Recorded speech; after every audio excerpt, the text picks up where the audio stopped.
या आज की भाषा में ब्लैक मनी कहते हैं।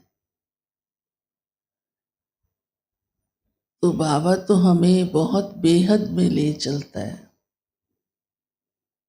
अब वो स्थूल कमाई संसारिक, चाहे वो झूठी है चाहे वो सच्ची है,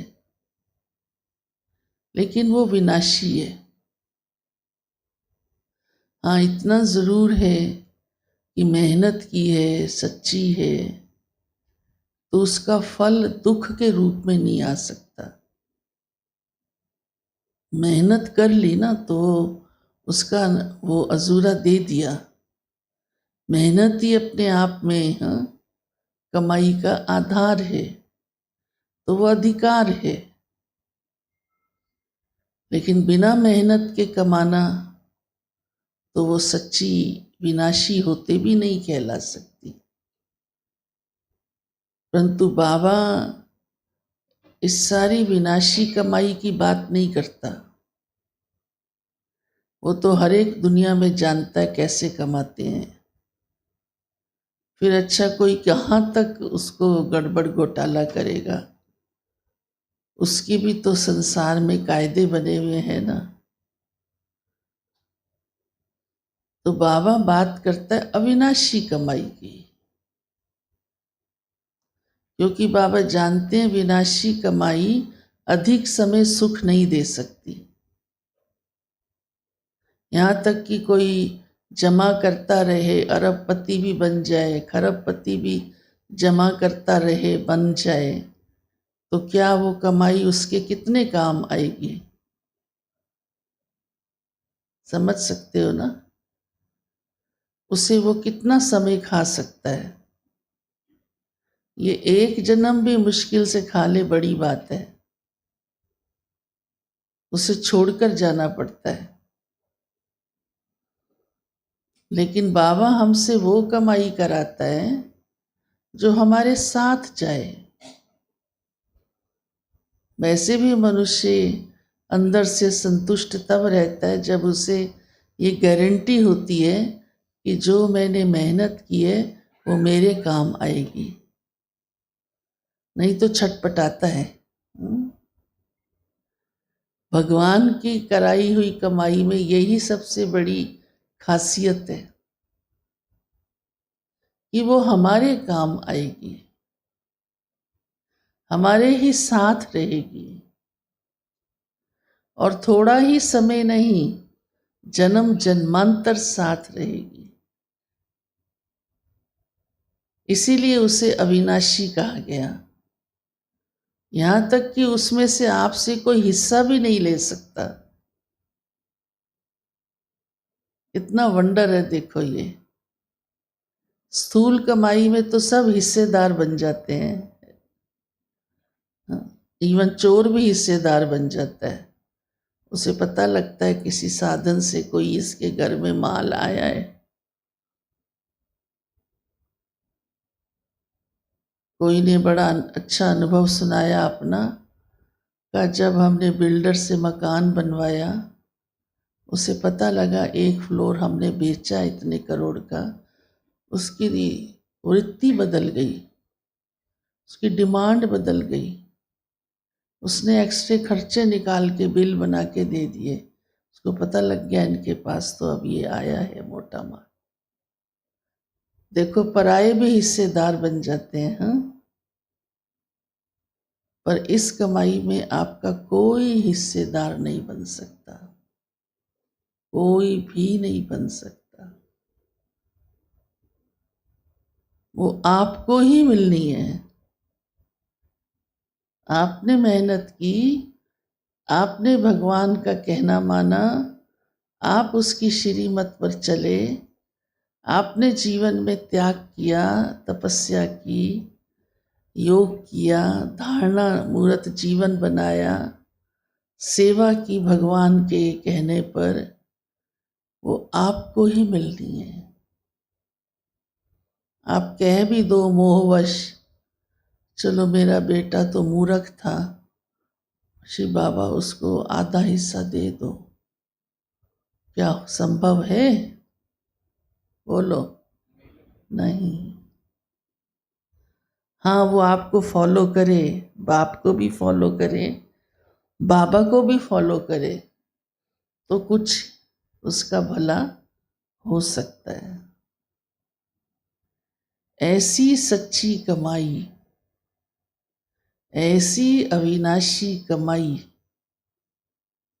करना जानते हैं तो सिर्फ और सिर्फ इस संसार में हम भगवान के बच्चे, बस। उसकी भी वैल्यू समझने वाले थोड़े हैं, बच्चों में भी थोड़े हैं जो उसकी इम्पोर्टेंस समझें और इस अविनाशी कमाई के पुरुषार्थ में लगे रहें। इसलिए आज प्यारे बाबा ने कहा है कि ये कमाई तुम्हारी 21 जन्म चलती है, तो अच्छी तरह से जो विधि बाबा ने दी है कि बाबा को याद करो, कमाई है। औरों को याद कराओ, कमाई है। ज्ञान सुनो, कमाई है। ज्ञान सुनाओ, कमाई है।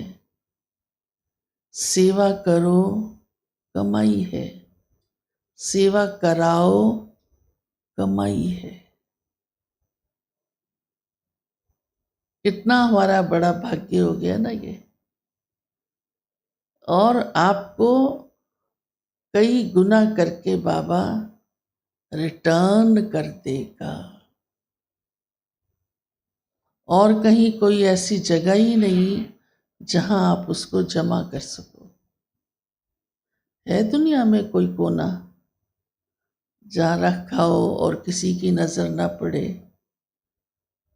इस अविनाशी कमाई को संभालने की जगह कोई समझ में आती है आपको?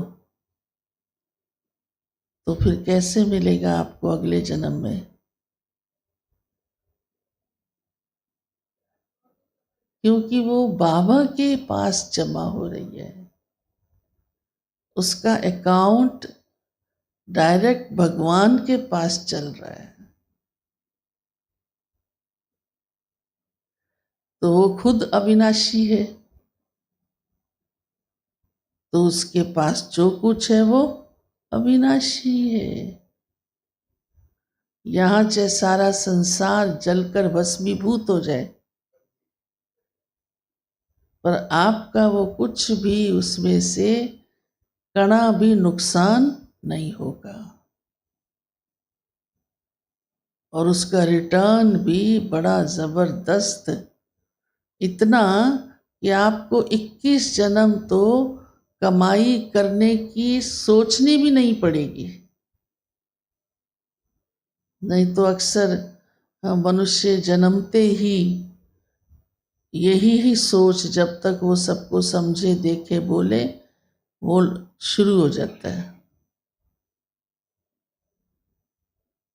आज प्यारे बाबा ने हमको सच्ची कमाई जमा करो, या विनाशी कमाई खूब करो।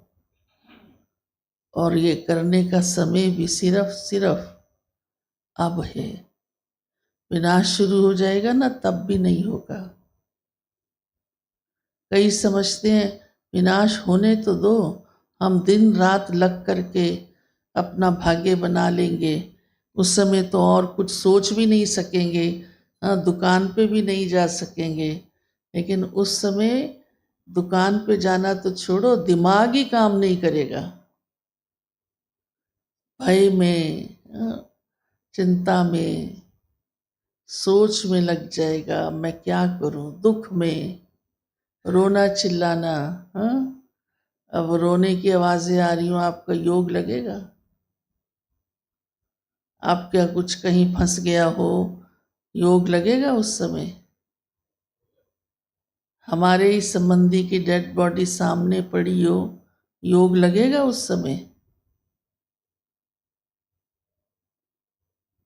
तो ये अपने आप से समझ कर चल रहे हैं कि इस कमाई का समय अभी है।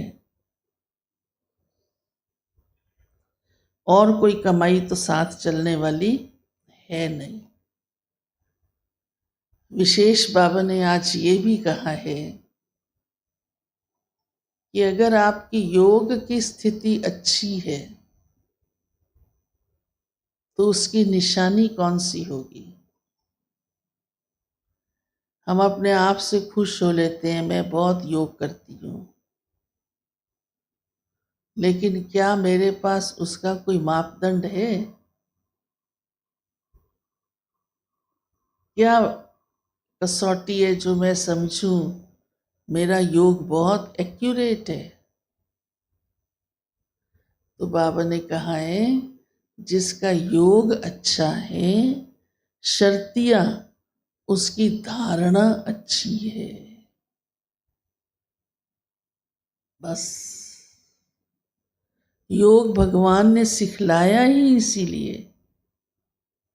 कि जीवन धारणा मूर्त बन जाए। भक्ति में वही तो नहीं बना था। गाया तो तब भी था विषय विकार मिटाओ, लेकिन मिटा नहीं पाए थे क्योंकि योग बल नहीं था। अब हम जितना बाबा को याद करते हैं तो याद सच्ची है तो बाबा से शक्ति आती है और जीवन धारणा मूर्त बन जाता है। जैसा भगवान हमें श्रीमत देता है वो हमारे जीवन में अपने आप धारण होती जाती है, होती जाती है। फिर आज बाबा कहते हैं कि ये यात्रा है, वो यात्रा तो स्थूल शरीर के साथ होती है, ये यात्रा शरीर के साथ नहीं है और ये शरीर से अलग होकर है।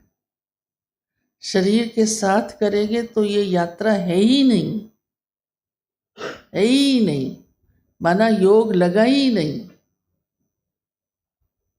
ये वंडरफुल बात है। जितना हम स्वयं को शरीर से न्यारा स्थिति में अलग हूँ, मैं देही अभिमानी हूँ, देह नहीं हूँ, तो हमारी यात्रा चलती रहती है। और फिर ये यात्रा बाबा कहते हैं औरों को भी कराओ, खुद तो करो ही, औरों को भी कराओ।